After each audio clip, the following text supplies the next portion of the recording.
Hey everyone, the Watcher show के comics explanation में आप सभी का स्वागत है। और आज हम अवेंजर द कैंग डायनेस्टी के इशू 4 को कवर करने वाले हैं।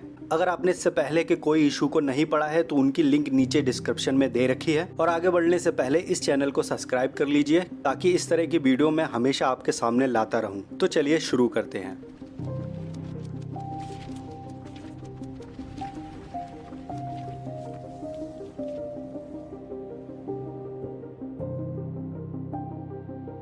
कहानी की शुरुआत होती है स्ट्रिंग रे से, जिसको डॉक्टर वॉल्टर न्यूवेल के नाम से भी जानते हैं, और वो इस समय अवेंजर के किसी मिशन पर हैं। स्ट्रिंग रे हमें बताता है, मैंने अटूमा की सेना की तलाश में रोलोवे से पूर्व और उत्तर की ओर बढ़ा।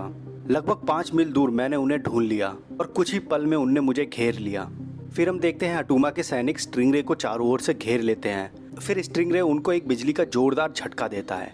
इस झटके से ज्यादा कुछ नहीं होता, उनमें से कुछ सैनिक वापस खड़े हो जाते हैं। फिर अटूमा का गार्ड और सैनिक एक दूसरे से कहते हैं, उसने कमांडर को गिरा दिया है, मारो उसे। स्ट्रिंग रे उनके जवाब में हमला करता है और गार्ड के हट जाने के बाद स्ट्रिंग रे एक ब्लॉक देखता है और हमें बताता है, और वो जिस चीज की रक्षा कर रहे थे वही हुआ जिसकी हमें उम्मीद थी, एक प्रीफैब ब्लॉक हाउस। और मैंने अटूमा के ट्रूप्स गन से पावर पैक्स को इकट्ठा किया। और प्रीफैब ब्लैक हाउस अटूमा की सेना को सतह पर रखना और उनके हेलमेट में ऑक्सीजन देने के काम में उपयोग किया जाता है। मैंने इसकी जांच की और मैंने उनकी कमियों से मुक्त किया। फिर मैंने पावर पैक्स को चालू किया और उन्हें वहां लगाया जहां वो सबसे अच्छा काम करते हैं। मैं सारी ऑक्सीजन को आज़ाद करके वहां से निकल गया और मेरा मिशन पूरा हुआ और मैं अपने मेन मिशन पे लौट आया। और वो मिशन था कनाडा में घुस रहे अटलांटियस के आक्रमणकारियों को पीछे हटाना। मेरे साथ अवेंजर की टेम्परेरी स्क्वाड टीम बीटा थी, जिसमें Scarlet Witch, leader, Jack of Hearts और हरक्यूलिस है। फिर हम देखते हैं कनाडा में टीम वांडा अटलांटियस से लड़ रही है और सारे सुपर हीरो अटलांटिस की कमी जानकर उनको हेलमेट तोड़ के उनसे जीत जाते हैं। और दूसरी तरफ हुआई चाइना में अवेंजर की टेम्परेरी टीम गामा, जिसको कैप्टन मार्वल लीड कर रही है, और vision, Quicksilver, black window, she Hulk साथ में है। उनका मिशन है जमीन के अंदर घुसपैठ को रोकना। हम देखते हैं टीम मार्वल को चारों तरफ से डिविएंट्स ने घेर लिया है और इस पे शी हल्क कैप्टन मार्वल से कहती है, ये बिल्कुल भी अच्छा नहीं है, इन लोगों ने अपना गाँव जमीन के नीचे बसा लिया है और ये नंबर में हमसे कहीं ज्यादा है और ये देखकर ये हमसे ज्यादा खुश लग रहे हैं। इस पर कैप्टन मार्वल शी हल्क से कहती है, अगर वो हमें नीचे गिरा सकते हैं तो शायद उन्हें ये हक मिल गया है कि वो हमें हरा दे। लेकिन मैंने यूएस इंटेल फाइलों में डिविएंट्स के बारे में कुछ पढ़ा है और वो मैं ट्राई करने जा रही हूँ। फिर कैप्टन मार्वल डिविएंट्स से कहती है, इस रिवल का लीडर कौन है? जो भी है मैं तुम्हें कायर का नाम देती हूँ। हथियारों और बॉडीगार्ड के पीछे छुपा एक कायर, तुम लीड करने के लायक नहीं हो। ये सुनकर शी हल्क घबराते हुए कैप्टन मार्वल से पूछती है, ये तुम क्या कर रही हो? इस पर कैप्टन मार्वल शी हल्क को चुप कराते हुए डिविएंट से फिर से कहती है, मैं तुम्हारे नियम से, जो ये तय करता है कि कौन लीड करेगा, मैं तुम्हें सिंगल कॉम्बैट के तुम्हारे लीडर को चुनौती देती हूँ और तुम्हारे सेना के लीडरशिप के लिए तुम्हारे चैंपियन को चुनौती देती हूँ। ये सुनकर डिविएंट्स का लीडर कैप्टन मार्वल से कहता है, मैं हूँ डुल्पस और एक ह्यूमन लेडी यहाँ लीडरशिप करेगी, एक औरत और इंसान लीडरशिप की चुनौती देगी? का जवाब देते हुए कैप्टन मार्वल डिविएंट से कहती है, ओह, क्या तुम औरत और इंसानों से डरते हो डुल्पस? फिर उनकी सेना में एक फुसफुसाहट होती है और नजरें डुल्पस की ओर चली जाती हैं। सारे सेना के लोग फाइट के लिए तैयार हो जाते हैं और कहते हैं, तुम हमारे चैंपियन से लड़ोगे और अगर तुम हार गए तो तुम हमारे गुलाम बन जाओगे। ये सुनकर विजन कैप्टन मार्वल से कहता है, तुमने इसके बारे में सोच तो लिया है ना? इस पर कैप्टन मार्वल कहती है, मुझे पता है विजन मैं क्या करने वाली हूँ, मैं बस पूछ रहा हूँ अगर तुम ये करती हो क्योंकि तुम्हें लगता है कि यही सबसे अच्छा तरीका है। तुम अभी भी स्कारलेट सेंचुरियन से परेशान हो और खुद के विचारों से बचने की कोशिश कर रही हो। इस पर कैप्टन मार्वल कहती है, अब ये ज़्यादा मायने नहीं रखता और मैं किसी भी तरह से इस जोकर का भांडा फोड़ करने वाली हूँ और हम सब घर जा रहे हैं। फिर उन डिविएंट्स के बीच उनका चैंपियन सामने आता है और कैप्टन मार्वल से कहता है, मैं यहाँ हूँ ह्यूमन लेडी, मेरा नाम ग्लोम है और मैं डेल्पस का चैंपियन हूँ, चलो लड़ना शुरू करें। कैप्टन मार्वल ग्लोम को देख के कहती है, बहुत अच्छे, ये 9 फीट लंबा है और ये जितना आसान सोचा था ये उतना बिल्कुल नहीं लग रहा। और दूसरी तरफ साइबेरिया में अवेंजर की गामा टीम, जिसको कैप्टन अमेरिका लीड कर रहे हैं, जिसमें थॉर, ब्लैक नाइट, फायरवर्ड, क्विकसिल्वर थे, जिनका मिशन था रेडियो एक्टिविटी की जांच करना। हाल ही में प्रेजेंस के रेडियो एक्टिव धमाके के कारण थॉर और फायरवर्ल्ड को छोड़कर सभी रेडियो एक्टिव सोल्जर में बदल गए और अपना माइंड कंट्रोल खोकर वो सभी थॉर और फायरवर्ल्ड के खिलाफ खड़े हो गए। थॉर लड़ते हुए फायरवर्ल्ड से कहता है, फायरवर्ल्ड लड़ाई जारी रखो, भले ही हमारे दुश्मन हमसे ज्यादा हों फिर भी हम ही जीतेंगे। इस पर फायरवर्ल्ड जवाब देती है, मुझे नहीं पता थॉर। फिर थॉर कहता है, हमें हमारे साथी एवेंजर को हम पर भरोसा है और हमें उनको वापस लाने के लिए पूरी समझदारी के साथ लड़ना होगा। फिर अचानक रेडियो एक्टिव क्विकसिल्वर अपनी पूरी स्पीड से थॉर को पंच मारता है, जिस पर थॉर कहता है क्विकसिल्वर की ताकत बढ़ गई है और उसका टच जलाता है। ये बोलकर थॉर अपने चेहरे से खून साफ करता है और अपने म्यूनिर से एक वॉर्टेक्स क्रिएट करता है और कहता है, माइटी विंड कुछ समय के लिए हमें तुमसे दूर कर देगी। फिर फायरबर्ड थॉर को आगाह करती है। फिर हम देखते हैं रेडियो एक्टिव कैप्टन अमेरिका को, जो थॉर पर अपनी ढाल से हमला करता है और थॉर कैप्टन अमेरिका से बोलता है, वर्ल्ड ट्री की कसम कैप्टन अमेरिका, लड़ो इससे और अपनी इच्छा पे जोर दो और इससे मुक्त हो जाओ। थॉर ने कैप्टन की शील्ड से बचने के लिए अपने हाथ से उसे पकड़ा और शील्ड का फोर्स इतना था कि थॉर की ग्रिप से खून बह रहा था। फिर प्रेजेंस कैप्टन अमेरिका के जरिए बोलता है, तुम अब्सॉर्ब किए जाओगे और कलेक्टिव माइंड के जरिए तुम प्रेजेंस के गुलाम होगे। ये देखकर फायरबर्ड थॉर से कहती है, तुमको कैप को भूलना होगा थॉर, उसको जगाने की कोशिश बंद करो, उसका शरीर और दिमाग मर चुका है, तुम समझ नहीं रहे, वो मर चुका है। फिर थॉर गुस्से में चिल्लाकर बोलता है, भूल जाऊं, कभी नहीं। इसके बाद थॉर कैप्टन को गर्दन से पकड़ लेता है और अपने म्यूनियर को स्विंग कराते हुए कहता है, उड़ती हवा, तैरते बादल, पृथ्वी और आकाश के तूफान, थॉर गॉड ऑफ थंडर तुम सबको आज्ञा देता है, आज जो कुछ भी यहाँ हुआ वो पूरी तरह से गलत है। मैंने बहुत पहले ही एक्सेप्ट कर लिया था कि जिन लोगों के साथ मैं चला वो मेरे सामने मर जाएंगे। उनका जीवन गर्मियों की दोपहर जितना छोटा था, लेकिन कैप्टन अमेरिका सिर्फ एक आदमी से ज़्यादा है। वो अपने लोगों में से सबसे अच्छा है, मानव जाति में सबसे अच्छा और इससे बेहतर का हकदार। इतना भयंकर गुस्सा देखकर फायरबर्ड घबरा जाती है। थॉर अपनी पूरी पावर का यूज़ करते हुए कहता है, कैप आदमी नहीं, एक हीरो है और इसे इस तरह नहीं मरना चाहिए था। वो खुद को एक हमले से नहीं बचा पाया और ना समझ गुलाम बन गया। ये आदमी नहीं था, ये उससे ज़्यादा के लिए योग्य था, वो बेहतर था और मेरे हथौड़े से वो अवेंज्ड होगा। और उधर डेमोक्लिस बेस पर, जो अर्थ के ऑर्बिट पे घूम रही है, कॉन्करर दुनिया भर के इस केओस को देख रहा है और ये देखकर वो अच्छी तरह खुश है। ओमनी स्क्रीन पर सुपर हीरो की ये हालत देखकर कैंग कहता है, और ये इस तरह शुरू होता है, कुछ जाना पहचाना नाच, कुछ शब्द, और वो एक दूसरे की गर्दन तक पहुंच जाते हैं और इससे कोई फर्क नहीं पड़ता कि वो मेरे फेवर के लिए लड़ते हैं या अपने लिए या सत्ता हथियाने के लिए या केवल डर और दहशत के कारण। ये मेरी बोली लगती है। ये सब कुछ एक डर होता है जो मैंने चाहा था। फिर कैंग का बेटा मार्कस कैंग को बताता है, माय फादर, उन सभी का पहला ग्रुप आ गया है। इस पर कैंग कहता है, वेरी गुड मार्कस, क्या उन लोगों ने लोकर अधिकारियों का विरोध किया? इस पर मार्कस कहता है, इसे मैंने आसानी से संभाल लिया। फिर कैंग कहता है, मैं कैसी भी कमी की उम्मीद नहीं करूंगा और मैं जल्दी वहां मौजूद होता हूं। फिर हम देखते हैं कैंग ने जिस सुपर विलन की टीम को कॉल भेजा था वो सभी लोग उसके सामने हैं।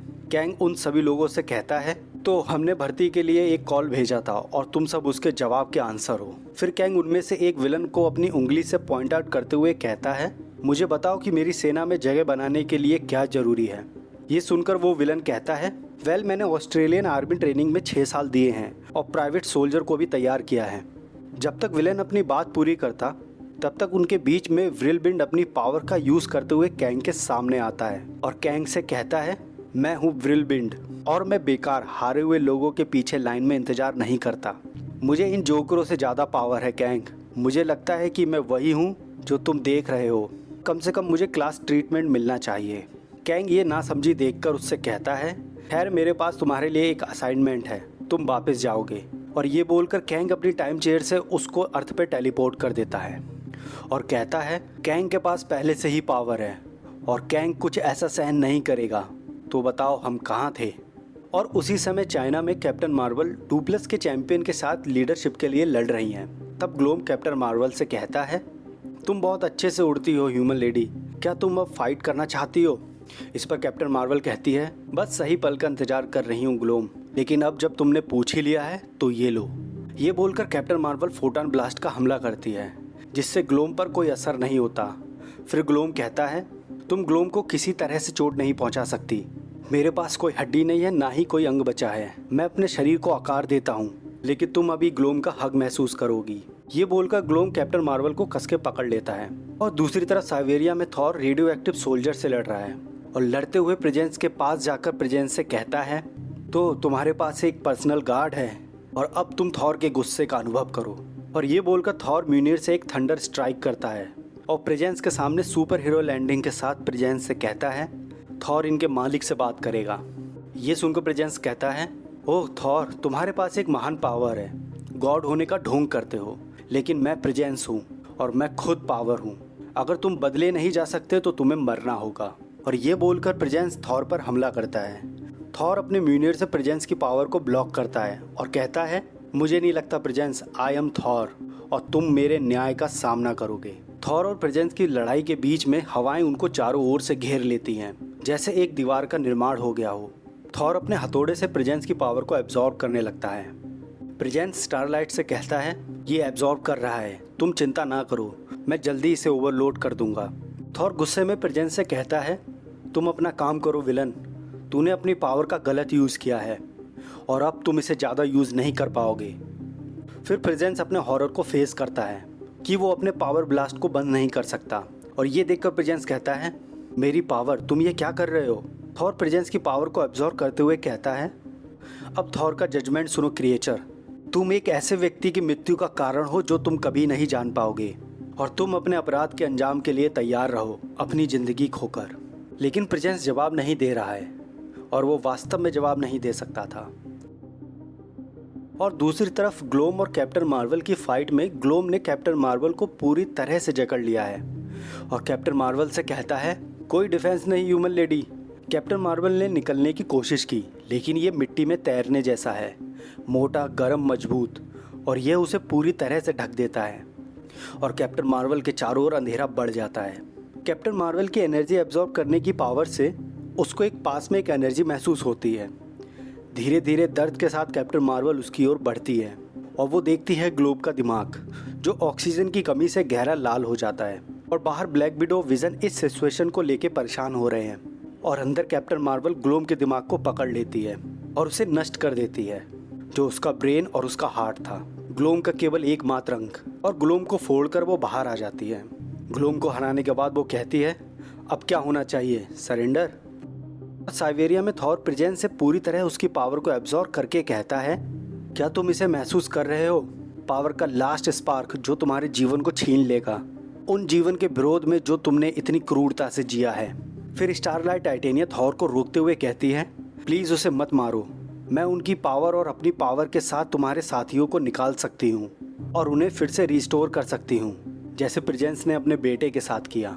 फिर थॉर स्टारलाइट से पूछता है, क्या तुम ये कर सकती हो। स्टारलाइट कहती है, हाँ मुझे लगता है। ये सुनकर थॉर कहता है, तो तुम सभी विंटरगार्ड साइंटिस्ट और सभी लोगों को रिस्टोर करोगी। ये सुनकर प्रेजेंस कहता है, ये तो एक सौदा लगता है। थॉर स्टारलाइट से पूछता है, तुमने इस राक्षस की लाइफ को क्यों बचाया। इस पर स्टारलाइट कहती है, दुनिया की एकता ये एक सपना था, मेरा नहीं उसका। मैं इसके असर को रिवर्स कर सकती हूँ और अगर ये पावर पूरी तरह से फैल जाती तो मैं अकेली हो जाती। ये सुनकर थॉर कहता है, शायद तुम इस तरह से अपने आप को बेहतर बनाओ। हाँ शायद, स्टार गर्ल कहती है। और उसके कुछ समय बाद रशियन अथॉरिटीज आगे की कार्रवाई करती है। डॉक्टर और सैनिक उन सभी सर्वाइवल का इलाज करते हैं और प्रेजेंस को जेल भेज दिया जाता है, जिसके साथ स्टारलाइट भी उनके साथ जेल जाती है। और दूसरी तरफ चाइना में डिविएंट्स ने भी सरेंडर कर दिया। ये देखकर शीहल कहती है, बहुत खूब, ऐसा लगता है कि ये हमेशा के लिए चले गए हैं। फिर कैप्टन मार्वल कहती है, तो सिल्वर क्लॉक, राजा बनना अच्छा होता है ना, बस आराम करो। फिर उसी समय वास्प का मैसेज कैप्टन मार्वल को आता है और वो अपनी सारी टीम को बेस पर बुलाती है। वास्प कैप्टन मार्वल को कहती है, हम इन डिविएंट्स का क्या करेंगे, हम इसका पता लगा रहे हैं। मुझे लगता है वकांडा में डिविएंट्स के बीच एक राजनीतिक संबंध है, शायद हमें वहाँ से कोई जानकारी मिले। फिर उसी समय वास्प को टीम बीटा स्कारलेट विच की भी कॉल आती है और स्कारलेट वास्प और हैंक को देखकर कहती है, क्या वो हैंक है। हैंक को ठीक देखकर अच्छा लगा, वैसे प्रॉब्लम क्या हुई थी। इस पर वास्प कहती है, ये बहुत कॉम्प्लिकेटेड था, लेकिन ज़रूरी ये है कि हैंक एकदम नया जैसा है शायद, और वहाँ चीज़ें कैसी हैं। इस पर स्कारलेट कहती है, सब कुछ ठीक लग रहा है, कम से कम अभी के लिए। स्ट्रिंग रे का धन्यवाद, उन्होंने काफ़ी मदद की और उन्होंने अटलांटियंस को पीछे हटने पे मजबूर किया, और जहाँ तक मैं बता सकती हूँ वो उत्तर अटलांटिक की ओर वापस चले गए हैं और सेंट लॉरेंस की खाड़ी में उनका कोई संकेत नहीं। तभी वास्प को एक और मैसेज आता है जिसमें यूनाइटेड नेशन के डुआन वास्प से कहते हैं, रुकावट के लिए सॉरी वास्प, लेकिन कैंग की सिचुएशन के लिए अवेंजर की वाशिंगटन में तत्काल ज़रूरत है। इस पर वास्प कहती है, हम वहाँ होंगे। फिर डुआन वास्प को थैंक्स बोलता है और अपने सेक्रेटरी से कहता है वो आएंगे और मुझे उम्मीद है कि वो कैंग के खतरे को तेज़ी से और साफ सुथरे तरीके से ख़त्म करने का तरीका लेकर आएँ, क्योंकि मुझे उनसे कहने में कोई मुश्किल नहीं होगी कि मुझे बैकअप प्लान पसंद नहीं। फिर हम देखते हैं सेंटिनल की एक फौज को जिसको गवर्नमेंट ने कैंग के लिए तैयार की है, और इशू नंबर 4 यहीं ख़त्म हो जाता है। अगर आपको कैंग डायनेस्टी कॉमिक सीरीज़ पसंद आ रही हो तो प्लीज़ चैनल को सब्सक्राइब कर लीजिए, और वीडियो पसंद आए तो वीडियो को लाइक कर लीजिए। मैं मिलूँगा आपको अगली वीडियो में, तब तक के लिए बाय।